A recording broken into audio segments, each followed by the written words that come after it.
ใจหนุ่มสาวทั้งไทยโหยหาไม่หวังกันจากสวรรค์อยากมาสู่บรรดาคู่ฝันนั้นมีบุญบอกดีสุขสันต์บุญสักการขับข้าม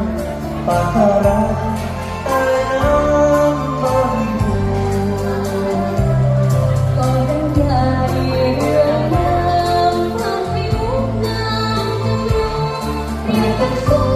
งว่างามลำเป็นใจงามของเธอรายาลอยอยู่ริมลิ้นโครตาใกล้เข้ามาตื่นตาตื่นใจสมเป็นดินแดนที่สุดแสนยิ่งใหญ่สมงามไทยมุกอันดามัน 2545 เราจะเขียนเพลงนี้ท่อนต่อไปนี้